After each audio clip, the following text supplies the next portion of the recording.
Today, I'm going to talk about intermittent fasting and present a simple guide for beginners. And this is the topic that you've heard, I'm sure, a lot about everywhere, from social media to television, to probably talking about health and wellness tips for dieting with your friends. So let me try to break it down for you in simple ways that I think anybody will be able to understand, and also give you some really simple tips on how to actually do intermittent fasting and use it to your health advantage. The first thing I need to tell you is what fasting is. Fasting is a term that describes the state of not eating. All right? When you're eating, you're not fasting. When you're fasting, you're not eating. When you decide after you're fasting and not eating for a while, when you actually decide to break your fast, meaning stop your fast, you're going to be eating again, right? That's what we call breakfast. All right, so intermittent fasting is the most natural thing we do as humans because during the day we are eating, all right? And where we're eating, a lot of metabolic things are going on. I'm going to explain that to you in a second. And we're going to be eating breakfast, lunch, and dinner. The food is actually our fuel. The fuel we actually, our metabolism stores into our muscles, it's in our bloodstream, and we actually store it in our fat. Our fat is our fuel tanks, all right? And then when you're done eating, a bunch of things have to happen in order to process that food. But then at the end of the day, before you go to bed, and you're not eating for a longer period of time, your body senses that that's going to be it. You're done with food. And then when you go to bed, you are not eating, right? When you're sleeping, you're not eating, all right? Most people aren't eating. And that's the longest period of time where we are not eating, and your body recognizes that, and your metabolism shifts gears into fasting mode. All right. So you're not eating when you're sleeping. Your body senses that and shifts into fasting mode when you're actually sleeping. All right. And there's all kinds of other things that are actually happening there. We're going to talk about that as well. Okay. So eating during the daytime, you are not fasting. When you finish your last meal and your body then senses you're not going to be having any more food, your metabolism shifts gears from storing the fuel to burning the fuel, and now you're fasting, and you're fasting the whole time that you're actually sleeping. Okay, so there's a lot of things that are going on during this period of time, and I am going to actually explain to you the steps so it can make sense to you. But I want to mention that intermittent fasting, which is not fasting all the time, but fasting intermittently, which is what we do. We sleep at night, we're fasting, we get up in the morning, and then we eat during the day, and then, oh, it's evening again, and we're going to start fasting again. That's intermittently fasting, all right? If it wasn't intermittent and all you were doing is fasting, you'd be on your way to starving. So let's say that you don't eat for a day. That's a pretty long fast. Extend that to 2 days or 3 days. That's pretty extensive. There are people who actually practice intensive fasting that way. There might be some health benefits for some types of situations to do that kind of fasting. But then if you were to be stuck in a desert island, all right, or stranded by the side of the road where there's no food, you keep on going, you're actually, without eating, you're actually going to be starving. And then eventually your body will consume itself. You'll get skeletonized. And that's the continuum, all right? Eating is for fuel. Fasting is between periods of fueling up, and you want to break it every now and then. So you're intermittently fasting every single day of existence. Now, this idea of actually extending your intermittent fasting for a period of longer than just overnight actually has been recognized for hundreds of years. Religious practitioners, like monks across different types of religions, actually spent portions of their year fasting, right? That's supposed to be virtuous. And actually, if you think about it, these monks wind up actually being pretty healthy overall. They're actually not sick. They're actually pretty healthy.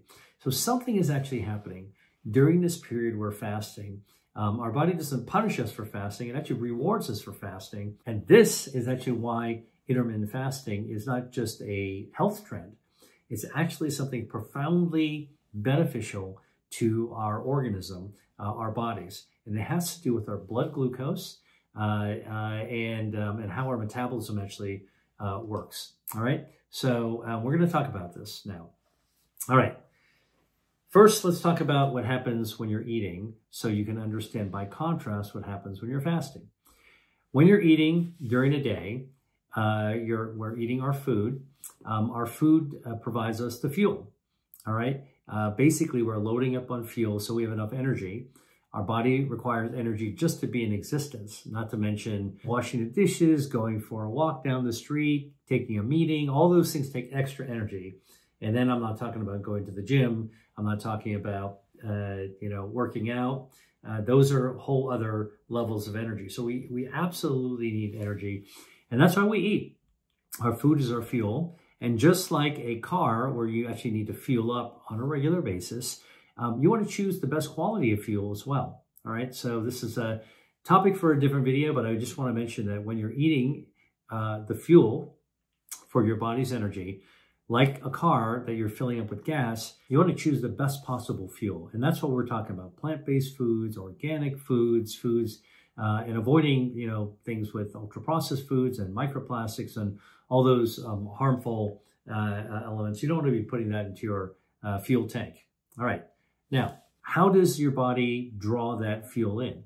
Well, when you're eating and glucose is getting into your bloodstream, that's the fuel, your insulin rises. Insulin's a hormone made by your pancreas, and there's another hormone called adiponectin. They work together, and basically when you're eating food, these hormones come out, and they're like, look, glucose levels are rising. I don't like to use the word spike. That's actually a triggering word. Glucose levels rise normally. Your insulin comes out, all right, with adiponectin. They're like, okay, time to draw that fuel into the tank. We'll leave a little bit in the bloodstream and into the muscles for you to do whatever you need to do. We're going to start storing it, all right? And so our body, during the day when we're eating, our metabolism is focused on storing fuel. Not burning fuel, but storing it. You're going to be burning some of it anyway, but every time you're eating, you're storing it. On your last meal, and you'll be doing this 3 times a day or however many meals you eat and even snacking, but on your last meal at dinner, all right, what's going to happen is that you're going to be done with your dinner. So let's say that you have dinner at 7 o'clock, and you might have dinner earlier, you might have dinner later. I'm just going to use this as an example. You have dinner at 7 o'clock. Most people in most countries like the one I live in, eat dinner for about an hour. I know there are many cultures that take their time to eat in a more relaxed way. It's probably healthier, honestly. But let's say that you start eating at 7, you finish eating by 8, you put your dishes away, and now you don't eat anymore. That's it. You're done. Now what happens is that your blood glucose is actually going up normally because you've just eaten fuel. Food has fuel. It's going to rise in your bloodstream. Your insulin, which has been working all day, basically said, all right, let's go draw that blood sugar back into the body, leave a little in the bloodstream, bring it to the muscles, and everything else we're going to store into body fat. And when you don't eat again after that, all right, I mean, talking about no midnight snack, no munchies while you're sitting and streaming or whatever you're actually doing, watching television. That's it. You're done with dinner. Eventually, the insulin levels will go back down because the glucose has been taken care of. All right. You don't need to draw any more fuel. There's no more fuel to be had. Insulin levels go down. And now it's a long enough period of time. Now your body, your metabolism senses, hey, that was the last meal. So it shifts gears. Your metabolism shifts gears from fuel storing, which is what you do during the day. It shifts gears into fuel burning mode. All right. So from fuel storing mode during the day when you're eating, because your food is your fuel and you got to store it, to fuel burning mode, that's when your insulin goes down. When insulin is up, your body is focused on storing. When insulin goes down, which is when you've had your last meal, and now you're ready to go to bed, and your body senses the insulin levels are going down, that's why you don't want to have a midnight snack. Now, your body shifts gears like a race car, it's your body, and now it is switching from fuel storing to fuel burning mode. So if you don't disturb that, before you go to bed, and then you're going to fall asleep, your body is going to be in fuel burning mode. That's an amazing thing a lot of people don't realize, is that when you're fasting at night when you're sleeping, when you're not eating, when you're fasting, your body, your metabolism is actually burning down fuel. So you're actually losing weight without having to work out just by sleeping.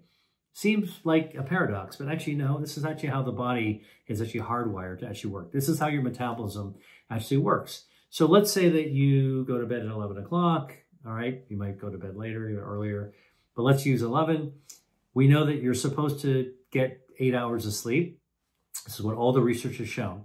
If you want to actually find a kind of a happy number to say this is about the right amount of hours for everybody, for you to get some good sleep, actually it's different for every individual, but you know, on average, it basically 7 to 8 hours is what's been shown in human studies to be beneficial.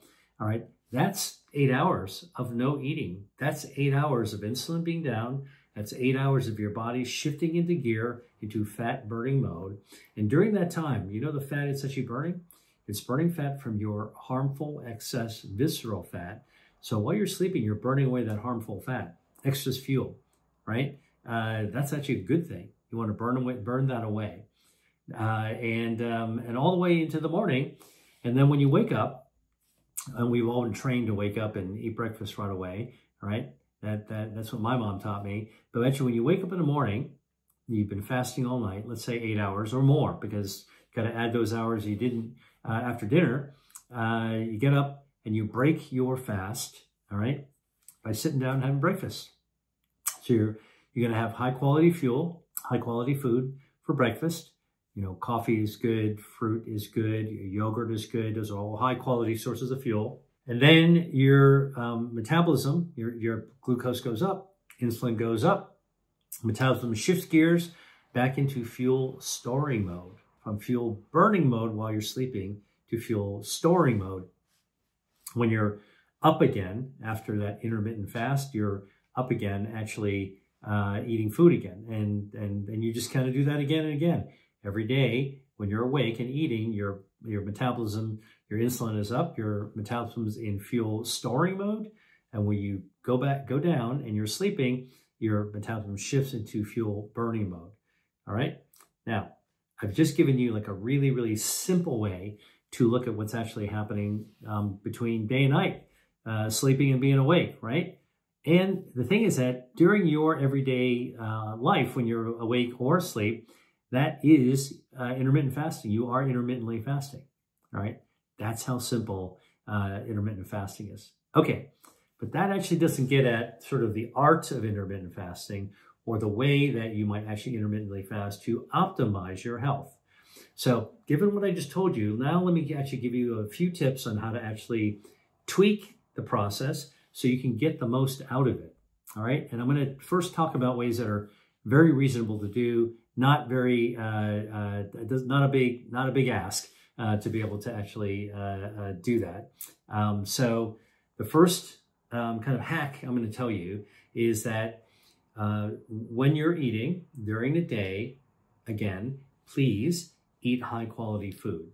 And we're talking about plant-based foods, healthy oils, nuts and seeds and legumes and herbs and spices, right? And don't eat too much, because don't forget, the more you eat, the more calories, which is the energy you're putting into your body, the more you got to store it, all right? The harder your body actually has to work.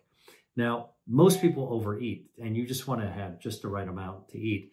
So what I always say is that whatever your eyes tell you to put in a plate, take only 2/3 of it, all right? And if you feel full, don't eat all of it. You can quit the Clean Plate Club, and that's fine, all right? So this is what's happening when you're eating good quality food, you're not taking too much, and you're happy to step away from the plate, even if there's some food left on it, because you're full, all right? Listen to your body. That's really, really important. You don't ever want to overload on fuel. But hey, listen, what happens when you're at the filling station with your car filling up the gas or petrol? What would happen if you didn't have the clicker on the nozzle and you just kept on filling up the tank, right? It would fill up. And fortunately now we have the clicker, it goes click, and now you know that the gas tank is full. But if you didn't actually have that clicker, the gas tank would fill up, and if you just kept on putting in fuel, okay, and just for our bodies, we keep on eating, what's going to happen on the car is that the fuel is going to spill out of the tank, run down the side of the car, around the tires, pool around your feet, and now you're standing in the middle of a dangerous, toxic, flammable mess. Same thing that happens in our body. When you overload in your fuel, the body is overwhelmed, okay? It'll keep on stuffing fat cells. And by the way, this is actually how you gain weight, when you overeat. So back to intermittent fasting, good quality fuel, eat smaller amounts than you would actually need to. When you actually are at the end of the day and you're eating your last meal, when you put your dishes away, that is it. Don't be eating anything else. When you put your dishes away, you have made a statement that you are no longer going to be eating anything until the next day. So let's do a little bit of math to show you just how powerful this can be, right? So let's say that you eat at 7 o'clock in the evening and you finish eating at 8. Dishes go in the sink at 8 o'clock. And let's say you go to bed at 11 o'clock. So between 8 and 11, if you're not eating anything, all right, your blood glucose is going to go up, your insulin is going to go up, then it's going to come down when it's actually absorbed everything. And now you've got 3 hours with your insulin down, 3-ish hours, your insulin is down. Your body's going to sense, hey, I think that was the last meal. Well, let's go shift gears. So you get 3 hours where you're already starting your fast. Now let's say you sleep for 8 hours, starting at 11 o'clock. You go to bed at 11, right? So 8 hours from 11 o'clock is 7 in the morning, right? Okay, so now you've had 8 hours where your insulin's down, your body shifted gears into burning fuel, not storing it. We're going to add those 3 hours that you got by after dinner, not having a snack afterwards. So you've got 3 hours plus 8 hours, that's 11 hours. And then let's say you get up at 7 o'clock in the morning, because that's 8 hours of sleep, and you don't do what your mom told you to do, all right? Our moms all told us to quickly get out of bed, roll down to the kitchen, eat some breakfast, hurry up. You're going to need some nutrition, some food in your stomach so that you can actually use your brain at school and learn something, right? Look, we're adults. We don't need to do that. Let me just tell you, let's say you get up at 7 o'clock in the morning and you don't eat anything right away. Take an hour between the time you eat and by the time you actually sit down for breakfast, at least, all right? And, you know, for me, take a shower, take my time getting ready, might check my email, might read a couple of pages of a book, might open a door and go for a brief walk, okay? Just, there's a lot of things that you can do to fill up an hour from getting up and sitting down to eat. So let's say you got up at 7 o'clock and you're not going to eat until 8 o'clock in the morning, all right? Doesn't matter where you are, either at your home, or your office, or wherever. Let's do some math. 8 o'clock, dishes in the sink the night before, 3 hours, okay? Then going to sleep for 8 hours, 3 plus 8 hours is 11 hours. Now I told you, you get up in the morning, you don't eat for an hour. Take your time to do something else, all right? So 3 plus 8 is 11, plus 1 more hour. It's 12 hours, okay? That's how easy it is to actually fast for 12 hours. And by the way, 12 hours is half of the day, 12 out of 24 hours, half the day, and you've actually fasted for half of your existence right then and there. That is actually the easiest way to do intermittent fasting, to get 12 hours of not eating, and the rest of the 12 hours you can actually eat. Now, I know the teaching of intermittent fasting is to actually do 16 hours of not eating and 8 hours of eating. Now, for most people, that seems like kind of difficult to do. I'll give you a really simple way to do it. So do everything I just said, all right? Put your dishes away, don't eat anything the night before. Get your 3 hours, then your 8 hours, it's 11 hours. Now you got 1 extra hour. Okay, now it's 12 hours. Guess what? If you actually skip breakfast, don't eat breakfast at 8. Just skip breakfast. Now, I skip breakfast frequently, I have to say, because my schedule is so crazy and busy, and sometimes I'm just not that hungry, all right? By the way, you can have a cup of coffee or a cup of tea. As long as you don't put dairy in it, that doesn't break your fast, all right? Coffee and tea by themselves don't break the fast. But let's say that you skip breakfast. All right, you skip breakfast at 8 or 7 or 8 o'clock, and you don't eat lunch until noon, right? So from 8 to noon, that's 4 hours, all right?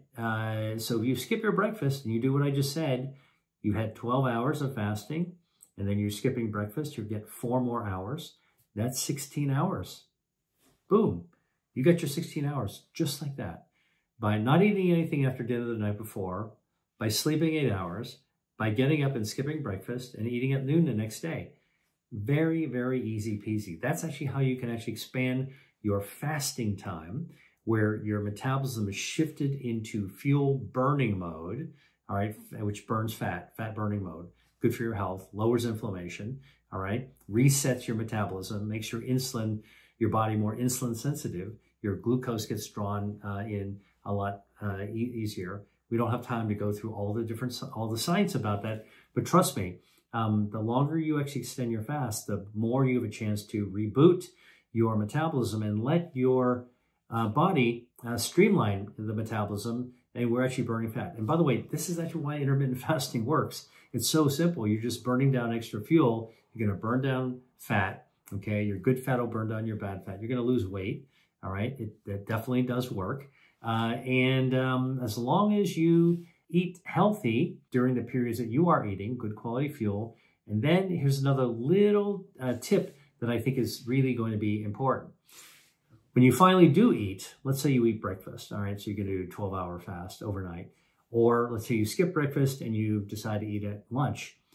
After that period of time, you're going to be pretty hungry, all right? That's how your body's wired as well. Your body craves fuel.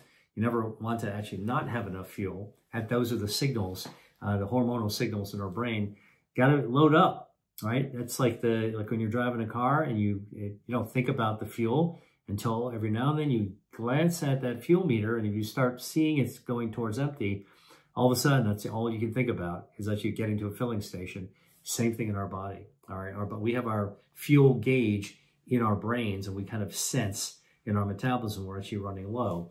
So then what happens, you get hungry, then you're seeking food, all right? So let's say you go for breakfast. Whatever you do, you're going to be hungry. Do not overeat. Do not overeat. Because when you overeat, you're adding extra fuel that you're going to have to burn off later. And the more you add on extra, you eat extra for breakfast, you eat extra for lunch. You have a big snack in the middle of the afternoon. Then for dinner, you had a lot of extra. Man, you know how much energy it's going to take to actually burn down all that extra fuel? And by the way, if you've been doing this day in and day out, week after week, and maybe year after year, you get a lot of extra fuel on board. It is going to take a while to actually burn that extra fuel down. And this is why people have gotten into this fad of intermittent fasting, which is very natural. But the longer you fast, the more fuel you're actually going to burn down. That's how it basically works. Check this out. I got a free guide on the 5 drinks to help remove fat from your liver, and it's free. I walk you through why your liver is so important, why you should take care to make sure it's functioning properly in your body, and the 5 drinks I recommend to support it. All you have to do is click on the link below and enjoy. So here's what I was trying to get at. When you're actually eating again after the fast, please don't eat too much. Be really aware that you're going to be hungry. And if you wolf your food down and take seconds and all that stuff, you're just going to be overloading yourself, and you're going to be paying for it later on, because now you got more fuel to burn off that you didn't have. All right, 1 step forward, 2 steps back. You just overloaded yourself. Now you got to do harder work later on to be able to burn off that fuel. Don't do it. And so how do you actually not do it? Well, first of all, if you take your time to eat rather than wolf your food down, your stomach, when it's stretched out, and the hormones that are there will actually signal to your brain. Also takes a little self-discipline. So you're just reminding yourself, yeah, I'm hungry, but I'm just not going to overeat. And then if you eat with people, by the way, which is how the healthiest cultures in the world, the healthiest food and dietary patterns like Mediterranean or in some places in Asia, people usually eat together. When you eat together, you tend to eat a little more slowly and tend to be mindful when you're eating and savoring the food, enjoying the meal. Then you're likely not to overeat. And then what happens is that your body will adjust and it'll sense fullness, and then you're not going to want to eat again. All right? You'll slow down and stop eating. Very, very important tip, not to once you're breaking your fast. High quality food always. All right? Now, there are some foods that you should avoid when you're doing intermittent fasting to try to get the most out of it, right? Because your body's doing all the heavy lifting. So you're just adding fuel into the system, or in the case during the fasting time, not adding fuel to the system, letting your body burn down the extra. But you don't want to make it harder for your body to burn down or add too much more fuel. And so these are a few things that you want to avoid when you're intermittently fasting. Avoid ultra-processed foods, all right? Ultra-processed foods, the stuff in a box, in a can, you know, stuff that your grandmother wouldn't recognize as food if you showed her the ingredient label. By the way, that ingredient label, they've got 20 plus ingredients and you can't pronounce many of them and you have no idea what they're there for. That's a red flag that that's probably an ultra-processed food, all right? So always look at the ingredient label to get your own comfort level. And that's actually what I call an informed food consumer when it comes to ultra-processed food. So cut down or cut out ultra-processed foods if you want to get the most out of intermittent fasting, all right? Stay away from soda. Both regular soda and diet soda are not good for your metabolism. Regular soda, because regular soda has a ton of added sugar to it, all right? And all that added sugar in a soda is just flooding your system with calories. It can overwhelm your system, all right? Notice I'm not talking about sugar spikes. I'm just talking about flooding your system with fuel. You don't want to be doing that, all right? Unnecessary. And they're called empty calories because you're going to get a lot of calories, a lot of fuel, but just no polyphenols. There's no dietary fiber and so forth. In the time you could have actually swapped it out with something else. You're gypping yourself by only getting the extra fuel, all right? That's for regular soda. For diet soda, it turns out that many of the artificial non-nutritive sweeteners that they put into diet sodas, they actually damage your gut microbiome, all right? Not a good thing for metabolism. Your gut microbiome is very sensitive. When you feed it dietary fiber and polyphenols from colorful foods, for example, microbes, the healthy bacteria, love it. And so they're actually pumping out these anti-inflammatory, short-chain fatty acids. They're helping the immune system. They're text messaging our brain and helping us get into a better mood. All kinds of goodness there, all right? But if you actually take artificial sweeteners and you damage the gut microbiome, and by the way, it's not just artificial sweeteners, artificial coloring, artificial flavoring, all those things that you find in these ultra-processed foods and sodas, now you get a problem because when you damage the gut microbiome, inflammation goes up, all right? Insulin sensitivity can go down, your blood lipids actually go up, and then you're not in such a great mood because your gut microbiome, the healthy gut microbiome, is no longer healthy and no longer text messaging your brain to release the social hormones, all right? All really, really important. So cut down ultra-processed foods, avoid sodas of any kind, regular soda, diet soda, all right? All really important to be able to actually think through for things you want to avoid. And you also want to avoid processed meats. You know, these are the deli meats that we all grew up with, you know, for school, you know, that is served in school for lunch or we brought to lunch. Moms packed them into the lunchbox. Unfortunately, what you'd find in a delicatessen, those salami and bologna and all the things that I remember in my childhood, they are not good for you. They're filled with saturated fat, bad for your cholesterol. They're very salty, bad for your blood pressure. And there are other substances in there, not just nitrates or nitrites, that actually have been shown to be carcinogenic, all right? And so processed meats are considered by the World Health Organization to be a class 1 carcinogen, all right? So cut those out as well if you want to be overall healthy. And then a final little tip I'll tell you is just to be careful about eating foods when you're eating that come in plastic. I know it's so hard to avoid that. Everything seems to be packaged in plastic, in a bag. Plastic is everywhere in our environment. But we are now beginning to discover just how much plastic actually gets into our body. Microplastics, the tiny little microscopic pieces of plastic, are found in our bloodstream. They recently found them in our brain. You can actually take a brain out, put it on a scale, and you can measure how much plastic is in the brain. Not good, all right? And while we don't know what the consequences exactly are in the brain, probably not very good consequences, we do know that there's a correlation, we've just been discovered, of having plastics in your blood vessels, specifically the areas that are, your blood vessels that are narrowed in cardiovascular disease, that if people with cardiovascular disease have plastic embedded in their plaques, that's the area of narrowing, they have a 4-fold increase of having a fatal heart attack or a stroke.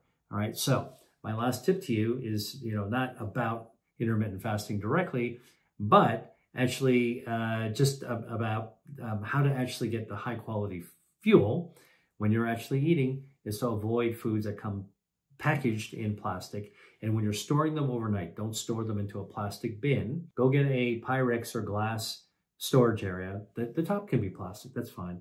But make sure that the contact with the food overnight when you're storing it is actually with glass or Pyrex. That's actually a really important thing as well.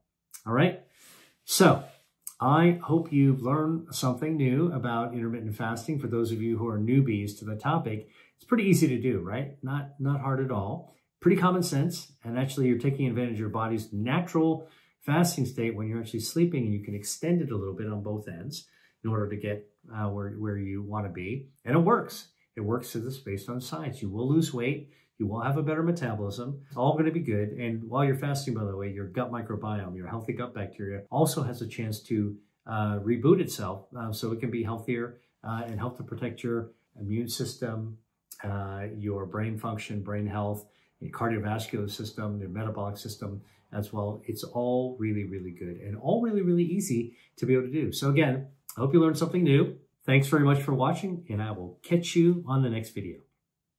Hi there. If you enjoyed watching this video, I know you'll love the next one. Stay here and check it out, and I'll see you there.